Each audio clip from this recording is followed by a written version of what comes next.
আমি ডক্টর সিদ্ধার্থ মানি R Tagore hospital মুকুন্দপুরে কাজ করি।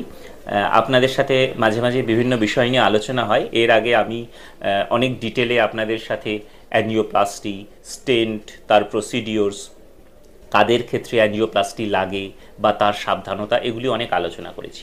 কিন্তু আপনারা কেউ কেউ হয়তো জানেন না বা অনেকে হয়তো জানেনও যে স্টেন্ট করার পরেও যদি নিয়ম সব কিছু মানা না হয় তাহলে কিন্তু স্টেন্টের মধ্যে আবার ব্লক হতে পারে। এই ঘটনাটিকে আমরা বলি ইনস্টেন্ট রিস্টেনোসিস, অর্থাৎ স্টেন্টের মধ্যে আবার ব্লক। তো এটা খুব কঠিন একটা সমস্যা অবশ্যই ডাক্তারদের পক্ষেও এবং পেশেন্টদের পক্ষেও। কারণ পেশেন্ট একবার স্টেন্ট বসালে খুব স্বাভাবিকভাবেই সে আশা করে যে স্টেন্টই বাকি জীবন ভালো থাকবে এবং সাপোর্ট দেবে, কিন্তু অনেক ক্ষেত্রে দেখা যায় যে স্টেন্টের মধ্যে আবার ব্লক হচ্ছে। তো কেন এই ঘটনা ঘটতে পারে? প্রথমেই মনে রাখা দরকার যে একটা পার্সেন্টেজ অফ স্টেন্টের মধ্যে ব্লক কিন্তু নিয়ম মাফিক হয়। নিয়ম মাফিক মানে আমি বলতে চাইছি, ধরুন সব নিয়ম যে রুগীরা মানছে, ওষুধ খাওয়া, খাদ্যাভ্যাসের পরিবর্তন, সব কিছু মানা সত্ত্বেও কিন্তু একটা পার্সেন্টেজ অফ 5% বা 10% অব দি পেশেন্টের স্টেন্টের মধ্যে সময়ের সাথে আবার ব্লকেজ হতে পারে।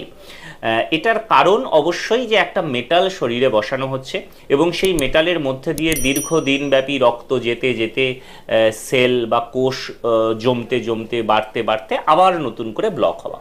তো এটিকে আটকানোর উপায় আমাদের জানা নেই। কিন্তু বাকি যে পার্সেন্টেজ অফ পেশেন্টস যাদের ক্ষেত্রে এক্সট্রা বা বেশি করে আমরা এই ব্লকের প্রপোর্শনটা দেখছি যে বেশি বেশি ব্লক হয়ে যাচ্ছে, স্টেন্ট করার পরেও ব্লক হয়ে যাচ্ছে, অনেকের ক্ষেত্রেই দেখা যায় কিন্তু যে এর কারণ আছে। কি কারণ? রুগী ওষুধে অনিয়ম করছে। অনেক ক্ষেত্রেই রুগীরা প্রথম দিকে নিয়ম করে ওষুধ খান, কিছু মাস পরে, স্টেন্ট করার কিছু মাস পরে যখন দেখা যায় যে ভালো আছে বা কষ্ট হচ্ছে না, বুকে ব্যথা চলে গেছে, সব কাজকর্ম আগের মতো করতে পারছে, তখন রুগীরা কিন্তু ওষুধের ক্ষেত্রে অনিয়ম করতে শুরু করেন। হয়তো কোনো একটা ওষুধ ফুরিয়ে গেল, সেটা আনতে হয়তো কিনতে দুদিন দেরি হলো, কিন্তু এই ওষুধগুলি এমনই এক বেলা বা একদিন যদি ওষুধ বন্ধ করা হয় তাহলেও কিন্তু স্টেন্টের ক্ষতি হতে পারে বা স্টেন্টের মধ্যে রক্ত জমাট বেঁধে যাওয়া বা ব্লক হয়ে যাওয়া হতে পারে। বা অনেক ক্ষেত্রে আমরা দেখা যায় যে রুগীরা মন গড়া কিছু সিমটম নিজেরাই ভেবে নেয় যে এই ওষুধটার জন্য হয়তো আমার ওই সিমটমটা হচ্ছে, এই ওষুধটা খেলে বোধহয় আমার মাথাটা ঘুরছে, বা এই ওষুধ খেলে হয়তো আমার গ্যাস অম্বল বেশি হচ্ছে, অতএব আমি এই ওষুধটা খাবো না, মাঝে মাঝে হয়তো ওষুধ বন্ধ করে দিলেন। এটা কিন্তু মারাত্মক। স্টেন্টের পরে ডাক্তারের পরামর্শ ছাড়া ওষুধ যদি বন্ধ করেন তাহলে সেটা কিন্তু অবধারিত আপনার স্টেন্টে আবার ব্লকেজ হবে। এটি গেল 1 নম্বর। 2 নম্বর হলো অনেকেই খাওয়া দাওয়ার যে নিয়ম কানুন, অর্থাৎ তেল বা অয়েলি ফুড না খাওয়া, ঘি মাখন এই ধরনের খাবার আমরা স্ট্রিক্টলি বারণ করি। আমরা মেপে দিই যে সারা দিনে কতটা তেল খেতে হবে, সারা মাসে কতটা তেল খেতে হবে। অনেকেই কিন্তু একটা সময়ের পরে আবার বাইরে খাওয়া দাওয়া শুরু করেন, জাঙ্ক ফুড খাওয়া শুরু করেন, বিয়ে বাড়িতে গিয়ে খাওয়া শুরু করেন।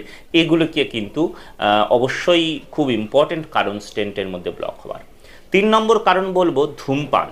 ছেলেদের ক্ষেত্রে বিশেষ করে যারা স্মোকার, আমি ভীষণভাবে দেখেছি যে স্টেন্ট করার পরে প্রথম কয়েক মাস হয়তো তারা স্মোকিং বন্ধ রাখলো, কিন্তু যেই রুগী আস্তে আস্তে ভালো হতে শুরু করলো, আবার বাইরের পরিসরে বন্ধু বান্ধব, কাজের জায়গায় বিভিন্ন সংস্পর্শে আলো, তখন কিন্তু তারা আবার ধূমপান শুরু করেন এবং ধূমপান স্টেন্টের জন্য মারাত্মক। অতএব যদি কেউ স্টেন্টের পরে ধূমপান করেন, আমি মানে মোটামুটি কনফার্মলি বলতে পারি যে তাদের কিন্তু একটা সময়ের পরে আবার স্টেন্টে ব্লকেজ হবে।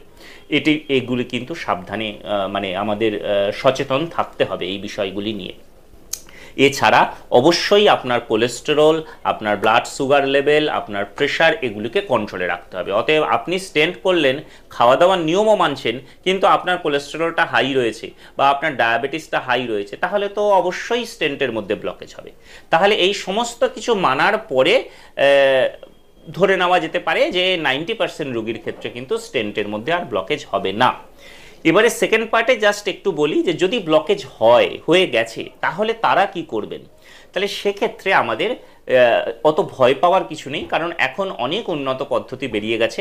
আমরা স্টেন্টের মধ্যেও আবার স্টেন্ট করতে পারি, এবং কিছু কিছু ক্ষেত্রে আমাদের কিছু বেলুন আমরা পেয়েছি যেগুলোকে বলা হয় ড্রাগ ইলিউটিং বেলুন, অর্থাৎ যেখানে শুধুমাত্র বেলুনের গায়ে খুব অ্যাডভান্সড আধুনিক ওষুধ লাগানো থাকে, যাতে আমরা ওই স্টেন্টের মধ্যে যে ব্লক হয়েছে তার মধ্যে গিয়ে ওই বেলুনটি ফুলিয়ে দিলে ওই বেলুনের গায়ে লেগে থাকা ওষুধগুলি চারপাশে লেগে যায়, এবং সেক্ষেত্রে ওই জায়গার ব্লকটা আর বাড়ে না, বা আস্তে আস্তে সেই ব্লকটা কমতে থাকে।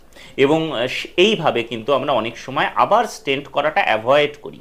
অর্থাৎ আমরাও চাই স্টেন্টের মধ্যে স্টেন্ট না করতে, কারণ যত বেশি মেটাল বাড়াবেন তত সমস্যা রোগীর ক্ষেত্রে।